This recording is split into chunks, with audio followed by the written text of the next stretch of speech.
Hey everyone, it's technology expert Burton Kelso here with another tech tip to help you get the most out of the technology in your life. Today we're going to talk about water damaged computers. Flooding happens whether it be in your basement or just if you spill liquid on a computer. Water is not a computer's best friend. So I'm going to go through some tips on how you can recover that computer if it gets wet or if it gets submerged in water. Doesn't necessarily mean that the computer is bad. Sometimes the computer itself is bad, but the actual hard drive in the computer still will have critical information on it that you can retrieve. So let's go take a look and see what you can do to get that computer up and running. Let's switch screens here and we'll be off. There we are. So obviously the first thing that you want to do when you have a computer that has been submerged is to unplug the computer. Here's a screenshot of a Macintosh computer where it's having the plug pulled out. So if you've got a laptop, you definitely want to unplug it from the source, but at the same time you want to go through and make sure that you unplug the computer from the wall outlet as well. If you've got a desktop computer, obviously that's your only option. So unplug that thing from the wall before you do anything. It doesn't matter if it's on or off. Unplug it. All right, next step is if you've got a laptop, turn the laptop upside down and remove the battery. Now, on most Windows laptops, this is possible to remove the battery by simply turning it upside down. And this is a Windows computer pictured here.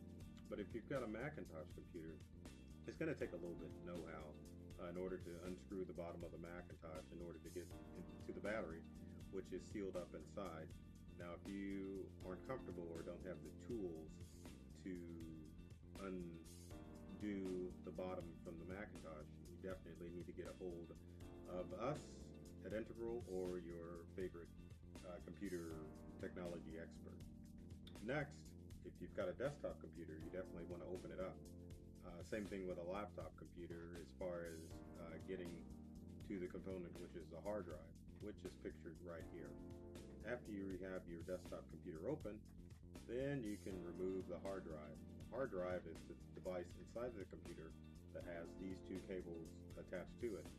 On the desktop computer, this would be the data cable that I'm running my mouse across, and this cable is the power cable. So remove those first and then pull out the hard drive using a Phillips screwdriver.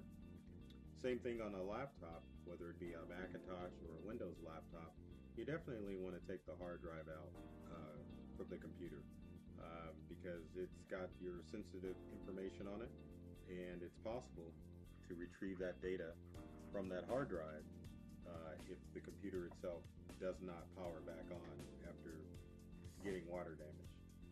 Next step is you want to remove other components from the computer. Now this only applies to desktop computers, so you want to take out, say, the hard drive and maybe any CD-ROM drives if your computer still has those components available on it.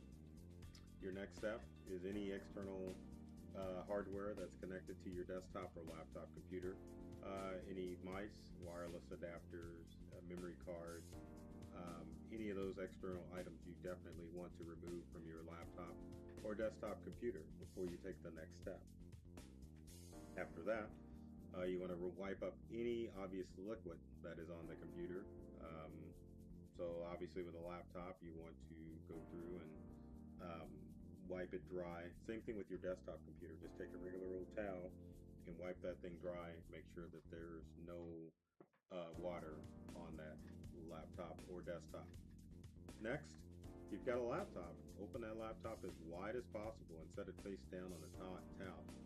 What this will do is it'll allow the liquid to drain directly into the towel, whether it be, this is a Macintosh computer pictured here, but if you've got a Windows laptop, you would do the same process. Just open it wide, let it lay on a towel. Now, if you've got any of your components that you've taken out of the computer, you want to let those lay on a towel as well to allow it to dry for a period of time.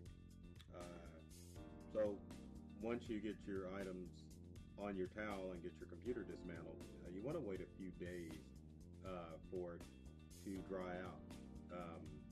This Obviously, as far as the liquid is concerned, it's going to take a while for the heat to get into those components, but you want it to dry naturally.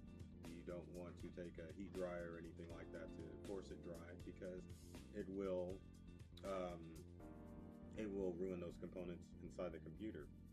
And on a side note for me, I need to put an S there. Wait a few days. Should be wait a few days, but I think you guys get the picture. Next, once you've waited a couple of days, reinstall everything back into the computer.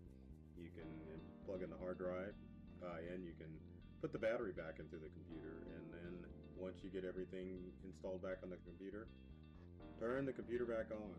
If you get a display on the computer, that is good news. If you do not, that does not mean that it isn't in the world.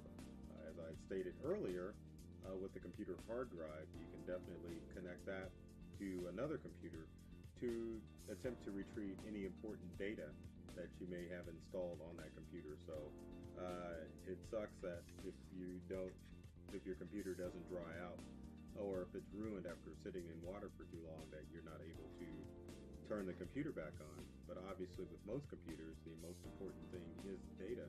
So you want to make sure that if the computer does not come back on, have a data recovery expert like us here at Integral, or your favorite IT person to come out and try to get that information off of the hard drive. So hope that helps.